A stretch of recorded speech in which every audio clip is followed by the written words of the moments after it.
usahakan tenangkan jiwa kita melalui mindfulness agar kita bisa menerima pelajaran dengan bagus. Bagaimana caranya? Kita akan menggunakan mendengarkan bunyi yang paling dekat dan paling jauh seperti yang kita praktekkan kemarin. Paham? Anak-anak tangannya di depan baku, pikirkan, dengarkan bunyi yang paling dekat sampai bunyi yang paling jauh. Dimulai dari sekarang. Boleh pejamkan mata perlahan. Paling itu mundur. 5, 4, 3, 2, 1. Sunyi. Dengarkan yang paling dekat. Dengarkan yang paling jauh.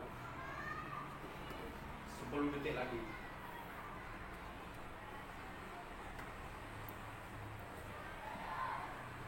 Paling itu mundur. 5, 4, 3, 2, 1. Ya, selesai. Coba saya tanya, Rehan, Arhan, bunyi yang paling kamu dengar bunyi apa? Paling dekat? Kipas. Kipas. Paling jauh? Suara Anak-anak itu ya? Ya. Mungkin ada yang berbeda. Nurin, yang paling jauh kamu dengar bunyi apa? Sepeda motor. Ya. Mungkin ada yang tidak mendengar sepeda motor ya? Gak dengar ya, ada yang gak dengar. Berarti Nurin punya kepekaan. Yang jauh di sana bisa didengar. Yang paling dengar dekat bunyi apa? Burung. Iya. Cicit. Oh, dekat di sini, berarti bunyinya di sini. Oke. Ada yang dengar. Nah, inilah anak-anak bagaimana kita fokus dan konsentrasi ternyata di ruang yang sama mendengarkan sesuatu yang berbeda. Artinya apa? Kalian punya kemampuan berbeda untuk menangkap dan peka terhadap situasi. Oleh karena itu, kita belajar harus fokus di mana saatnya kita berbicara, menerima pelajaran, berpendapat dan presentasi. Setuju? Setuju. Nah, terima kasih. Kali ini kita akan belajar ya tentang bagaimana menyajikan data seperti yang kemarin kita sudah lakukan. Namun demikian, Pak Ali ingatkan kembali tentang kesepakatan yang pernah kita bangun bersama-sama. Kesepakatan ini Pak Ali buat versi digital. Di grup kita, kelas hebat sudah kalian baca. Di grup orang tua, kesepakatan ini biar orang tua juga tahu sudah Pak Ali bagikan. Sehingga kita belajar di sini situasinya orang tua juga tahu. Ya. Nah, apa kesepakatan kita? Kita lihat kembali kesepakatan kita. Yang pertama, tertib belajar mendengarkan penjelasan guru. Dimulai dari kalian harus tenang menerima pelajaran. Tidak boleh suara kanan, suara kiri, kacau balau. Ada saatnya berbicara, ada saatnya berpendapat, ada saatnya presentasi. Yang nomor 2, meminta izin apabila akan keluar kelas. Pak, izin ke belakang, izin ke kamar mandi, tidak boleh nyelonong. Yang ketiga, kelas bebas dari air minum kemasan. Setuju ya? Ada nggak di sini air kemasan? Ada. Yang keempat, menghargai teman. Ya, teman tidak boleh ada balie, harus sama-sama menghargai. Kemudian menjaga kebersihan kelas. Ada yang bawa tepek? Tidak ada. Tidak boleh bawa tepek di kelas kita ya. Itu kesepakatan nomor 6. Kemudian HP dikumpulkan jika tidak digunakan. Ya.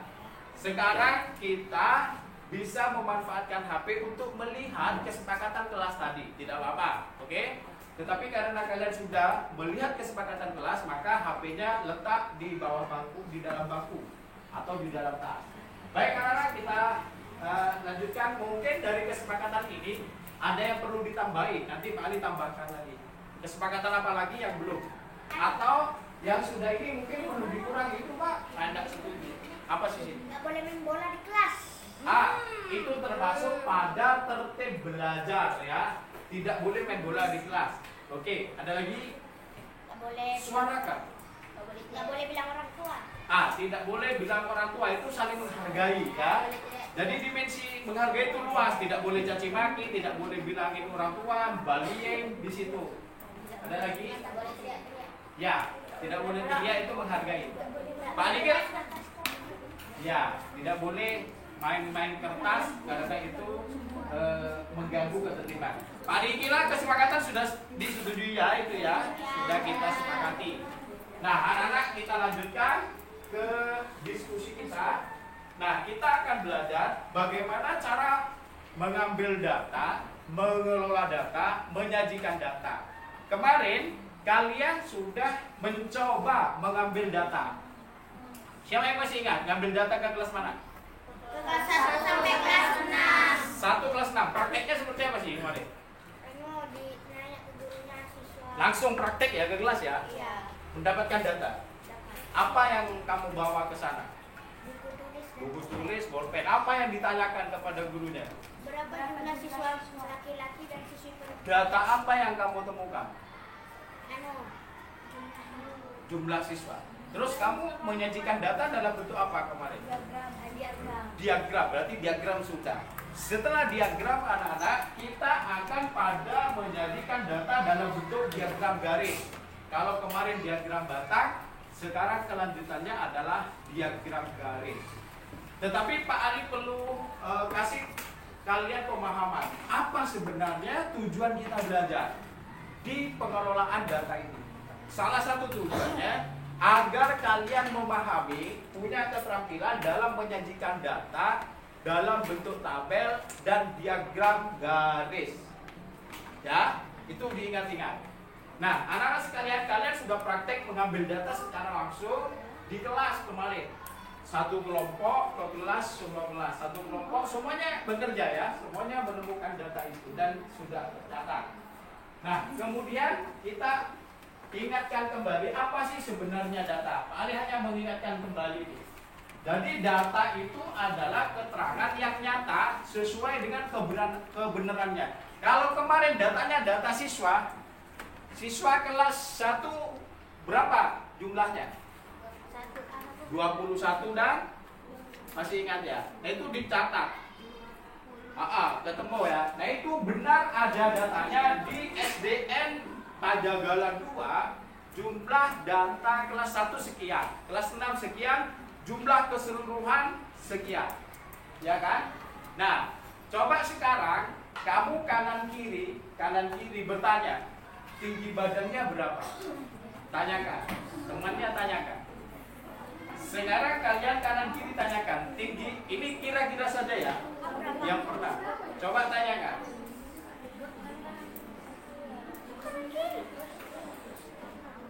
Pak Ali ambil sampel dari, ini kelompok berapa?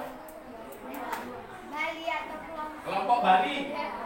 Kelompok Bali, kebetulan nama kelompoknya pulau-pulau di Indonesia.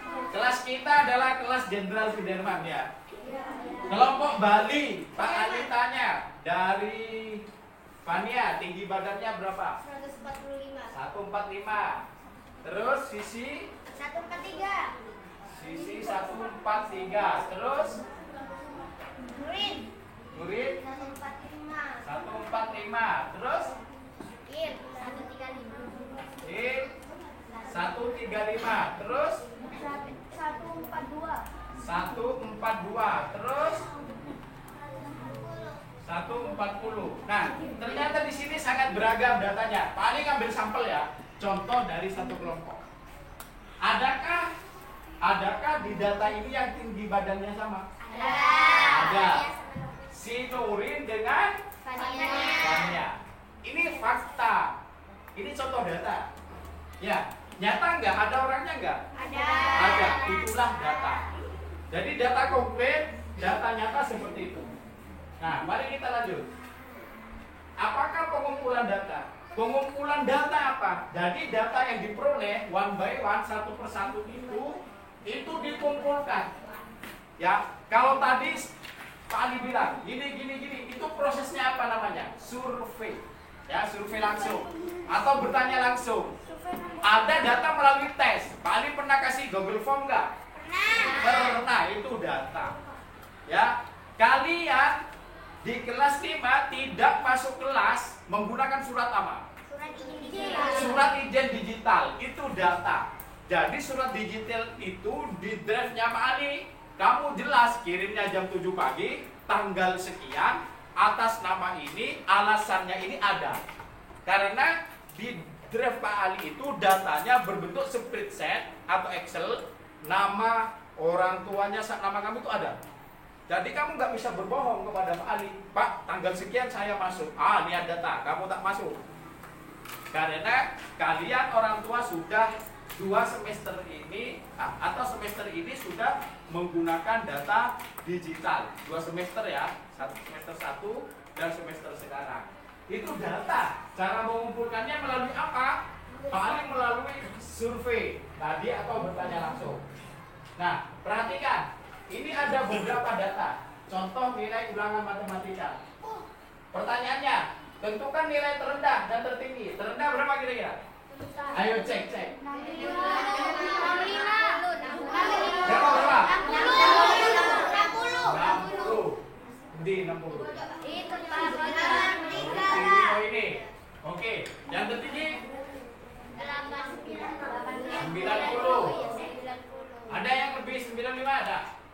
Oke. Berapa siswa yang nilainya di bawah 70? Ayo. 1. Ada lagi? 2. Ya kan? Berarti 2.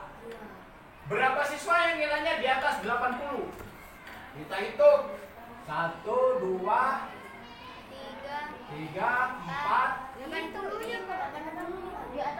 Di atas, bukan sama dengan di atas.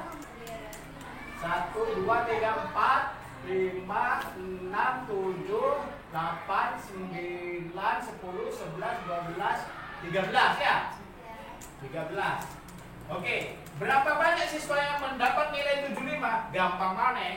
Ya, 75. 1, 2, 3, 4, 5. Oke ya? Ini namanya barisan data atau data. Cara mencarinya seperti itu prosesnya. Kalian sudah melakukannya di tahap awal kemarin. Nah, kita akan lihat berikutnya nih. Nah, kita akan membuat data-data itu dalam bentuk tabel. Datanya ini. Kemudian kita jadikan tabel. Ya, kita jadikan tabel.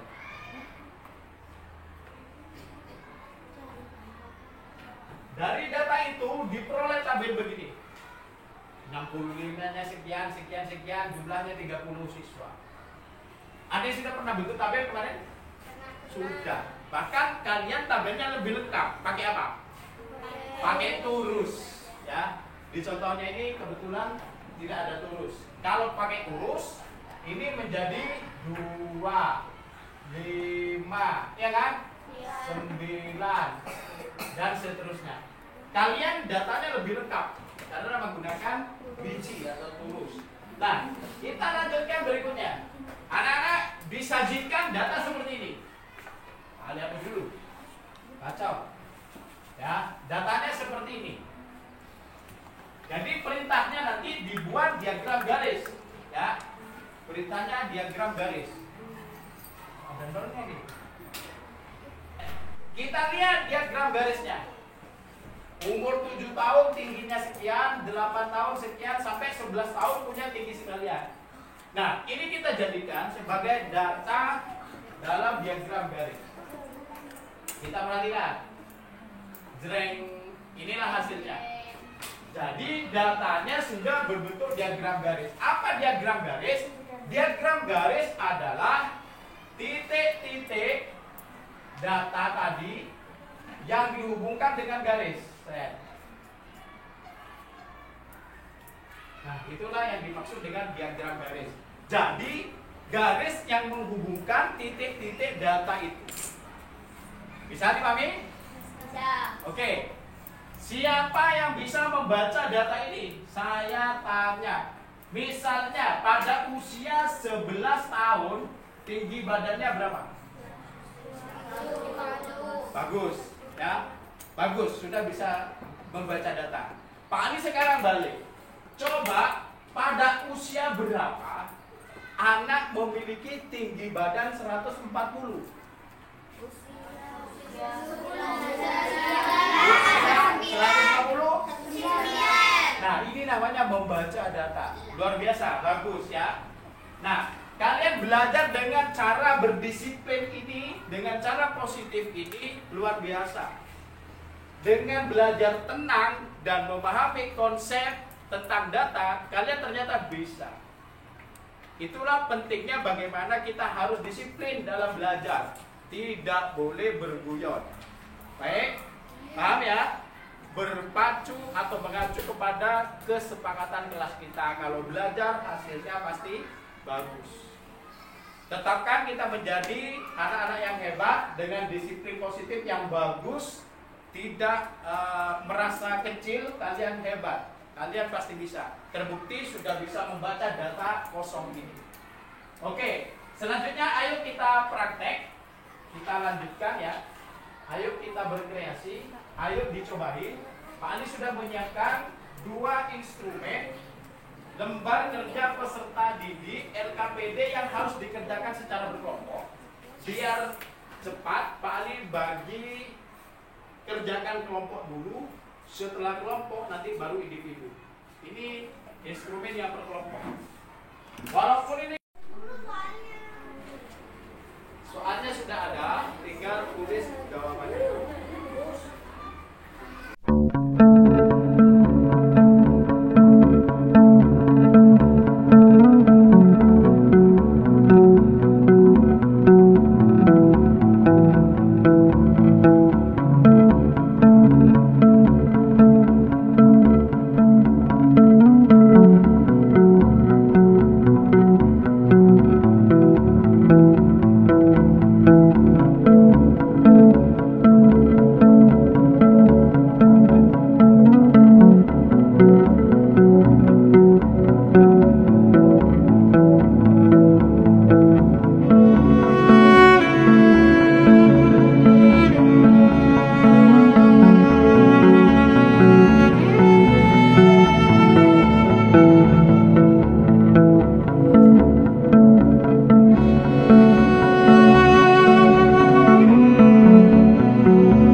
Diagram garisnya mana?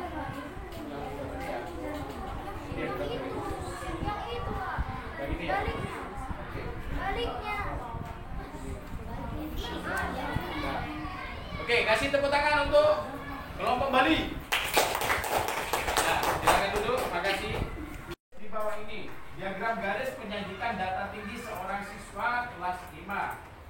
Berdasarkan data di atas, tinggi badan siswa tersebut saat kelas 1 berapa? Kelas 1 120. Karena dia umur berapa? 7 tahun.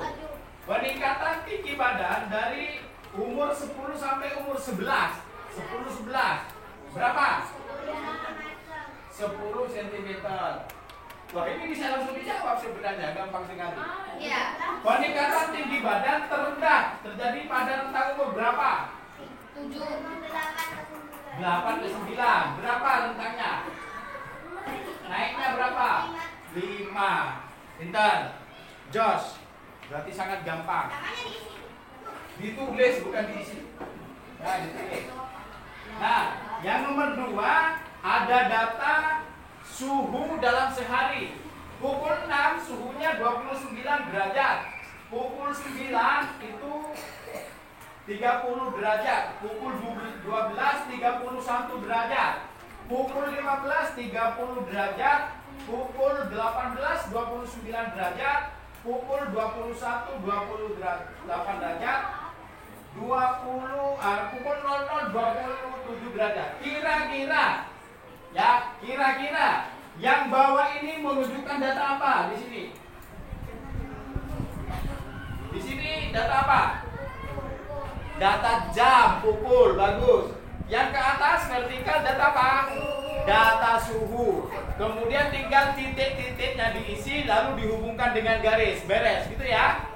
Sangat gampang. Oke. Langsung dijawab di kertasnya.